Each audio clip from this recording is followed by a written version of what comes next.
Seorang ibu meninggal dunia saat mengalami pendarahan usai melahirkan. Sang ibu meninggal di jalan menuju rumah sakit akibat terjebak macet di jalan yang rusak.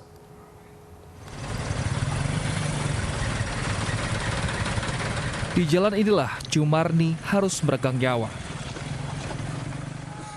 Jumarni bersama suaminya terjebak macet di jalan yang rusak yang terdapat di Desa Lambur, Kecamatan Muara Sabak Timur, Jambi selama lebih dari setengah jam.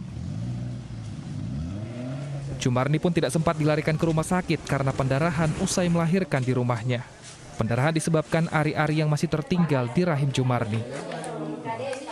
Ya, kemudian sudah sekitar itu dan sampai tikungan, dan nyampe tikungan sudah tak ada lagi. Kita langsung mutar balik.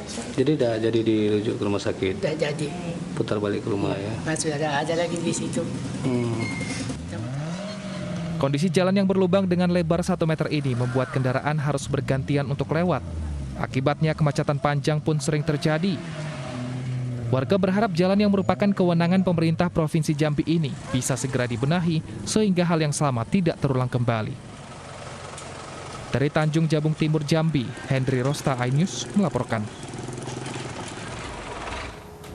Pemirsa, pemerintah membidik 7 juta wisatawan mancanegara pada tahun 2021 ini. Optimisme pemerintah melihat kesiapan destinasi wisata tanah air yang telah menerapkan protokol kesehatan dengan ketat dan disiplin.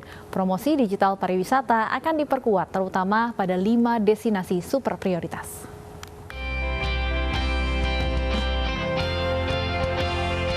Kementerian Pariwisata dan Ekonomi Kreatif optimis dapat menarik 4 hingga 7 juta wisatawan mancanegara untuk datang berkunjung ke Indonesia di tahun 2021. Optimisme pemerintah ini bukan tanpa alasan.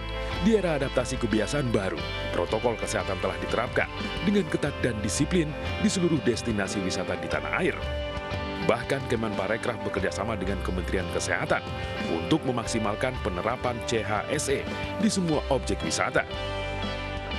Kita memang itu ada target, tapi sekarang dengan COVID seperti ini, apalagi sekarang bordernya ditutup, tentunya kita harus lebih realistis. Nah, itu target yang sudah teman-teman canangkan sebagai target, mudah-mudahan skenario terbaik. Tapi kita juga lagi siapkan sekarang beberapa skenario. Berkaitan dengan perluasan dari CHSE itu sendiri, jadi ini akan kita tingkatkan lagi.